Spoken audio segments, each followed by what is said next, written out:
lui è stato a casa nostra, a casa di mia madre, una prima volta, poi una seconda volta invece siamo stati a casa di Rolli.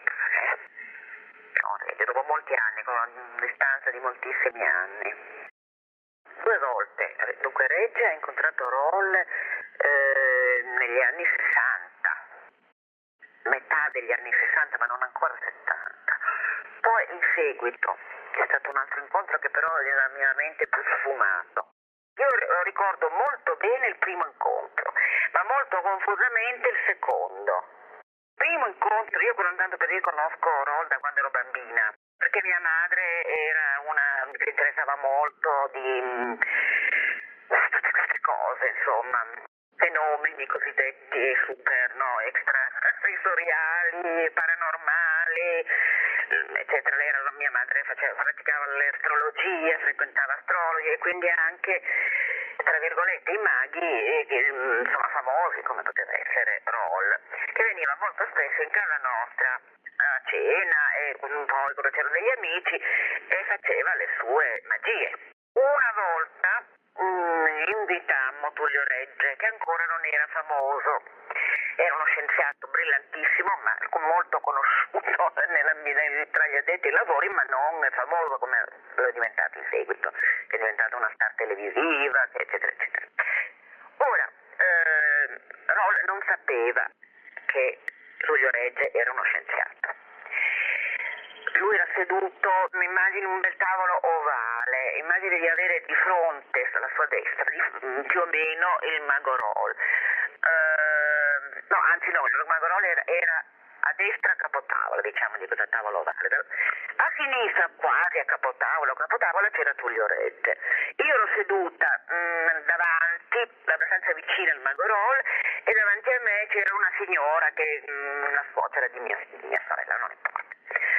Allora il mago Roll fece diversi esperimenti, ma la prima cosa che disse a questo giovane che era Tullio Regge: lei si allontani perché lei è una forza contraria. Tullio Regge era un tipo che si divertiva molto a fare degli scherzi ed aveva l'abilità di saper abbaiare come i cani, appunto che i cani di Borgo d'Ale, da paesino dove è andato, gli rispondevano. Aveva questa abilità che noi ci era potuto divertire, che ha divertito i vari premi Nobel, ma non è piaciuto a Roll, il quale ha detto: lei che abbaia se ne vada, e così ha trattato molto male. Mi disse di indovinare qual era la carta in mano alla signora davanti a me. La signora aveva tirato su delle carte, aveva preso una in mano, io non la vedevo. Devo dire, testimoniare che effettivamente io mi vidi come davanti agli occhi una certa carta in una forma ingrandita, un po' più evanescente, un po' come una figura sott'acqua. La dissi ed era quella. Quindi io sono stata, diciamo, sicuramente ero suscettibile all'ipnosi del mago Roll. Lui mi ha fatto indovinare una carta specifica che lui mi ha dettato col pensiero, non c'è dubbio su questo. Ma questa non è ipnosi. Ma lo chiami come vuole. Avrà certamente ragione, io le racconto i fatti. Lui mi disse, dopo aver parlato a lungo, eccetera, puoi indovinare la carta che ha in mano questa signora? E io vidi la carta. La vidi confusa, sfumata, però la vidi e la dissi. Era una carta semplice, non mi ricordo più se era un asso, se era una regina, ma comunque lei l'ha visto praticamente di fronte a lei come se fosse un'immagine proiettata. Come un'immagine sott'acqua, tremolante sott'acqua, una cosa così.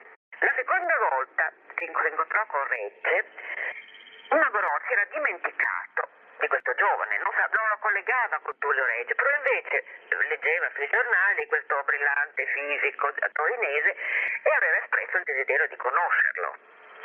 Allora io chiamai Tullio, mi dice: non dire per carità che ci siamo già conosciuti, non dico niente. Difatti, guarda, io andò a casa di Roll, mi ricordo benissimo, adesso alla tavola, mi ricordo i mobili, lo stile e così via. E lui pensava di avere a che fare con una persona mai vista.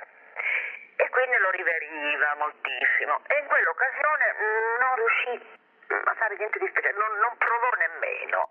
Si vede che era comunque infastidito o soverchiato dalla personalità di Tullio Regge, per cui Tullio Regge non fece mai nulla di magico. Un'altra volta ancora, non voglio confondermi, insomma, Io ho visto anche il pezzo di carta bianca su cui appariva la parola scritta, che era una parola letta a distanza, dentro a un libro che si trovava in uno scaffale, poi il libro fu tirato fuori, si vide la riga, non faceva queste cose. Questa cosa a me sembrava un grande portento, devo dire, perché non vedevo il trucco. Può anche darsi che ci fosse un trucco straordinario. Quello che posso dire io è che l'esperienza che ho fatto, quella che io chiamavo di ipnosi, ma che lei chiamerà diversamente, era autentica. No, l'ho vissuta io, ma neanche le cose della lettura, per esempio, dentro ai libri nello scaffale. Io ero presente.